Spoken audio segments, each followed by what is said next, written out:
நம்ம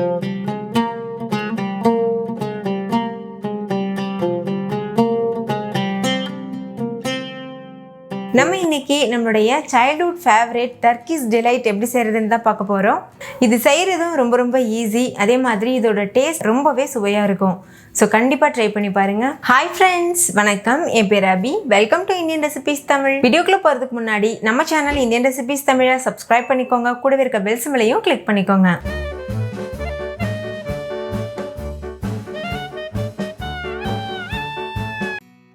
ஃபஸ்ட் இந்த ரெசிபி பண்ணுறதுக்கு ஒரு அடிகனமான பாத்திரம் எடுத்துக்கோங்க. அதில் 4 கப் அளவுக்கு சர்க்கரை சேர்த்துக்கோங்க. நான் இந்த கப்பில் தான் 4 கப் அளவுக்கு சர்க்கரை எடுத்திருக்கேன். நீங்கள் மெஷரிங் கப் தான் யூஸ் பண்ணணும்னு அவசியம் இல்லை. வீட்டில் இருக்க ஏதாவது ஒரு கப் இல்லைன்னா கிளாஸ் கூட எடுத்து யூஸ் பண்ணிக்கலாம். ஆனால் எந்த கப் எடுக்கிறீங்களோ அதே கப்பில் மற்ற எல்லா பொருட்களும் அளந்துக்கணும். இப்போ இதே கப்பில் தண்ணி மெஷர் பண்ணி சேர்த்துக்கோங்க. மொத்தமாக 2 கப் அளவுக்கு தண்ணி சேர்த்துக்கோங்க. இப்போ இது எல்லாத்தையும் சேர்த்து நல்லா மிக்ஸ் பண்ணிக்கோங்க. ஸ்டவ்வை ஹை ஃப்ளேமில் வச்சு சர்க்கரை முழுமையாக கரைஞ்சிட்டு ஒரு கொதி வர வரைக்கும் வெயிட் பண்ணுங்கள். இப்போ சர்க்கரை ஓரளவு கரைய ஆரம்பிச்சிருக்கு. இது இனிமேல் நல்லா கரையணும்.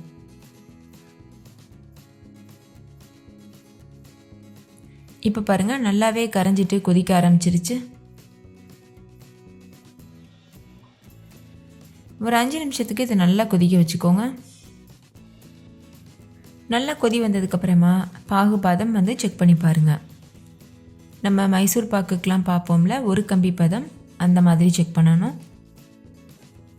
கரண்டியில் கொஞ்சமாக பாகு எடுத்துகிட்டு அதை தொட்டு பாருங்கள். ரொம்ப சூடாக இருக்கும், பார்த்து தொடணும்.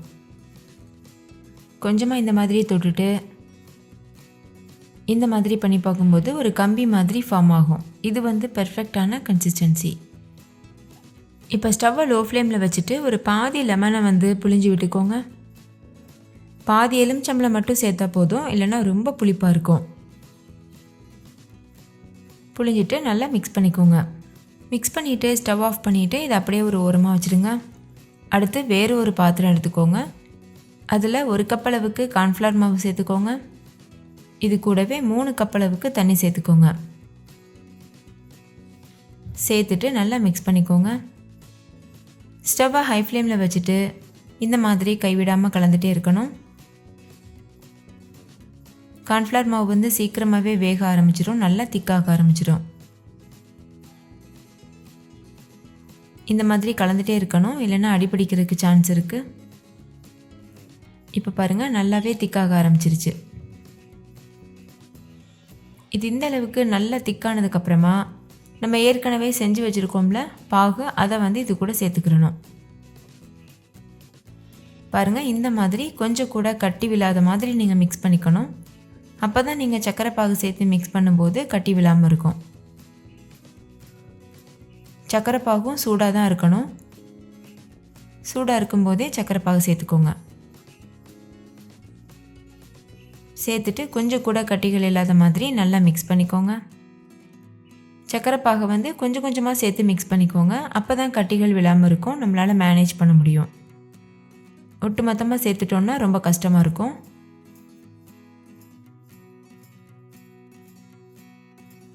இப்போ இந்தளவுக்கு நல்லா கலந்ததுக்கப்புறமா மீதி இருக்க சர்க்கரை பாகையும் சேர்த்துக்கோங்க. கொஞ்சமாக சேர்த்து மிக்ஸ் பண்ணதுனால எவ்வளோ ஈஸியாக இருந்தது பார்த்தீங்கல்ல. இதுவே நம்ம மொத்தமாக சேர்த்துட்டோன்னா ரொம்ப டஃப்பாக இருக்கும். ஏன்னா அங்கங்கே கட்டிகள் நிற்கும், நம்மளால் ஒழுங்காக கலக்க முடியாது. ஆனால் ஸ்டார்டிங்கில் கொஞ்சமாக சேர்த்து நல்லா மிக்ஸ் பண்ணிட்டீங்கன்னா அது ஈஸியாக இருக்கும். இப்போ ஸ்டவ்வை ஹை ஃப்ளேமில் வச்சுட்டு நல்லா மிக்ஸ் பண்ணிகிட்டே இருங்க. டர்க்கிஷ் டிலைட்னாலே அதோட கலர் தான். அதனால் அது கூட உங்களுக்கு விருப்பமான கலர் சேர்த்துக்கோங்க. நான் ரெட் கலர் ஃபுட் கலர் சேர்த்துருக்கேன். நீங்கள் உங்களுக்கு விருப்பமான பிங்க் கலர், இந்த மாதிரி என்ன கலர் வேணாலும் யூஸ் பண்ணிக்கலாம். கலர் சேர்த்து நல்லா மிக்ஸ் பண்ணிக்கோங்க. உங்களுக்கு கலர் சேர்க்க விருப்பம் இல்லைன்னா நீங்கள் அப்படியே கூட செய்யலாம். டேஸ்ட் மாறுபடாது. இப்போ இது நல்லா கெட்டிப்பட்டு உருண்டை திரண்டு வரணும், ஒரு அல்வா கன்சிஸ்டன்சிக்கு. அது வரைக்கும் நல்லா கலந்துக்கோங்க. ஹை ஃப்ளேமில் வச்சு கலந்துகிட்டே இருக்கணும். கிட்டத்தட்ட 40 நிமிஷம் கிட்ட ஆகும். இப்போ பாருங்கள், பர்ஃபெக்டான கன்சிஸ்டன்சிக்கு ரீச் ஆகிருக்கு. எவ்வளோ நல்ல திக்காக நல்ல மினுமினுப்பாக இருக்குது. இந்த ஸ்டேஜில் ஸ்டவ் ஆஃப் பண்ணிவிட்டு ஒரு ட்ரே இல்லைன்னா ஒரு பிளேட்டுக்கு மாற்றிக்கோங்க. இதோட கன்சிஸ்டன்சி பாருங்கள், இதுதான் பெர்ஃபெக்டான கன்சிஸ்டன்சி. ஆனால் நம்ம கலக்கும்போது கைவிடாமல் கலந்துகிட்டே இருக்கணும், இல்லைன்னா அடிப்பிடிக்கிறதுக்கு சான்ஸ் இருக்குது. நான் வந்து ஒரு ட்ரேக்கு மாற்றிக்கிறேன். ட்ரேயில் எண்ணெய் இல்லைன்னா நெய் அப்ளை பண்ணிக்கோங்க, இல்லைன்னா நீங்கள் பட்டர் ஷீட் கூட போட்டுக்கலாம். போட்டுட்டு இந்த மாதிரி ட்ரேக்கு மாற்றிக்கோங்க. மாற்றிட்டு இது அப்படியே ஒரு ஓவர் நைட் விட்டுருங்க. இது நல்லா ஆறட்டும், செட் ஆகட்டும். நல்லா செட் ஆனதுக்கப்புறமா நீங்கள் பீசஸ் போட்டுட்டு சர்வ் பண்ணலாம். நீங்கள் இதை ஃப்ரிட்ஜில் வச்சு சில்லுன்னு சர்வ் பண்ணலாம், அப்படி இல்லைன்னா நார்மலாக ரூம் டெம்பரேச்சரில் கூட சர்வ் பண்ணலாம். லேசாக இந்த மாதிரி லெவல் பண்ணிக்கோங்க. இப்போ இது நல்லா செட் ஆகிருச்சு. இப்போ இதை நம்ம பீஸ் பண்ணிடலாம். பீஸ் போடுறதுக்கு முன்னாடி இது ரொம்ப கையில் ஒட்டும், அதனால் இந்த மாதிரி ஒரு மாவு நம்ம ப்ரிப்பேர் பண்ணிக்கலாம். அதுக்கு ஒரு பவுலில் ஒரு சன்னி வச்சுக்கோங்க. அதில் 1 கப் அளவுக்கு சர்க்கரை பவுடர், 1/2 கப் அளவுக்கு கார்ன்ஃப்ளவர் மாவு, இது ரெண்டுத்தையும் சேர்த்து ஜலிச்சு எடுத்துக்கோங்க. அவ்வளோதான். இந்த பவுடரை நம்ம தூவிட்டு கட் பண்ணினோன்னா கையில் ஒட்டாமல் வரும். இப்போ பாருங்கள் எந்த அளவுக்கு ஒட்டுது கையில். அதுவே நம்ம இந்த பவுடரை தூவிட்டு கட் பண்ணும்போது ஒட்டாமல் வரும். சர்க்கரை பவுடர்னால் வேறு ஒன்றும் இல்லை, நம்ம வீட்டில் இருக்க சர்க்கரையை மிக்ஸி ஜாரில் போட்டு எந்தளவு முடியுமோ அந்தளவுக்கு நல்லா அரைச்சிக்கோங்க. அப்போ சுகர் பவுடர் வந்து தயாராகிடும். இந்த மாதிரி இந்த பொடியை தூவிட்டு ஓரங்களை இது போல் எடுத்து விட்டுக்கோங்க. ஈஸியாக வந்துடும். இந்த பொடி தூவலைன்னா கத்திலெலாம் ரொம்ப ஒட்டும், கையிலையும் ஒட்டும், அதனால் கண்டிப்பாக இந்த பொடி யூஸ் பண்ணிக்கோங்க. இப்போ இதை வெளியில் எடுத்துகிட்டு இது போல் ஒரு ஃப்ளாட்டான சர்ஃபேஸ்க்கு மாற்றிக்கோங்க. அப்போ தான் நம்ம கட் பண்ணுறதுக்கு ஈஸியாக இருக்கும். இதுக்கு மேலேயுமே நல்லா அந்த பொடியை தூவிக்கோங்க. எல்லா இடத்துலையும் படுறது அளவுக்கு இந்த மாதிரி பண்ணிக்கோங்க.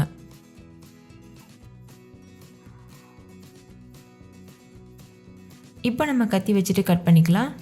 கத்தியிலையும் இந்த பொடியை கொஞ்சமாக அப்ளை பண்ணிக்கோங்க. பாருங்கள் இந்த மாதிரி. இப்போ இதை உங்களுக்கு விருப்பமான ஷேப்க்கு கட் பண்ணிவிட்டு சர்வ் பண்ணலாம். நான் வந்து ஸ்கொயர் ஷேப்க்கு கட் பண்ண போகிறேன். பாருங்கள் நம்ம பொடி தூவியுமே எந்த அளவுக்கு ஒட்டுது. இது இந்த மாதிரி ஒட்ட தான் செய்யும். நம்ம ஒவ்வொரு டைமும் கத்தியில் வந்து கொஞ்சமாக அந்த பொடியை அப்ளை பண்ணிட்டு நம்ம பண்ணோன்னா ஒட்டாமல் வரும். நீங்களே பாருங்கள் எவ்வளோ சூப்பராக பார்க்குறக்கே சாப்பிடணும் போல் இருக்குல்ல. டேஸ்ட்டும் ரொம்பவே அருமையாக இருந்தது. ஸோ கண்டிப்பாக ட்ரை பண்ணி பாருங்கள். கிட்டத்தட்ட அல்வா சுவையில் இருக்கும். ஆனால் நம்ம இதில் லெமன் ஜூஸ் சேர்த்துருக்கோம், ஏலக்காய் தூள்லாம் சேர்க்கலையில், அதனால் டேஸ்ட் வந்து கொஞ்சம் வித்தியாசப்படும். ஆக்சுவல் ரெசிப்பியில் க்ரீம் ஆஃப் டாட்டார் யூஸ் பண்ணி பண்ணுவாங்க. ஆனால் நம்மளுக்கு அது நிறைய பேருக்கு கிடைக்காததுனால நான் வந்து சிம்பிளாக பண்ணி காமிச்சிருக்கேன். இதே போல் சின்ன சின்னதாக கட் பண்ணிவிட்டு அந்த பொடியிலையே டிப் பண்ணிவிட்டு நீங்கள் வந்து ஒரு பவுலில் போட்டு வச்சுக்கோங்க. பாருங்கள் இந்த மாதிரி எந்த இடம்லாம் ஃப்ரீயாக இருக்கோ அது எல்லாத்துலேயுமே அந்த பொடியை வந்து டிப் பண்ணிக்கோங்க. அப்போ தான் ஒன்றோட ஒன்று கூட ஒட்டாமல் இருக்கும்.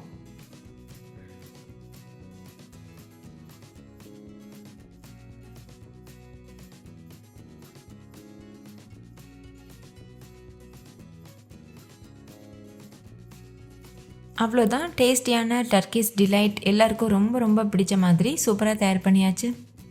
குறைவான பொருட்கள் வச்சு பண்ணுறோம். செய்முறையும் ரொம்ப ரொம்ப சுலபம்ன்றதுனால எல்லாருமே ரொம்ப சுலபமாக வீட்டில் பண்ண முடியும். ஸோ மிஸ் பண்ணிடாமல் ட்ரை பண்ணி பாருங்கள். ஓகே ஃப்ரெண்ட்ஸ், இந்த டர்க்கிஷ் டிலைட் ரெசிபி உங்களுக்கு ரொம்ப பிடிச்சிருந்துச்சுல? பிடிச்சிருந்தா லைக் பண்ணுங்கள், உங்கள் ஃப்ரெண்ட்ஸ் கூடவும் ஷேர் பண்ணுங்கள். நீங்களும் வீட்டில் செஞ்சு பார்த்துட்டு டேஸ்ட் எப்படி இருந்ததுன்னு கமெண்ட்டில் சொல்லுங்கள். தேங்க்யூ, பாய்.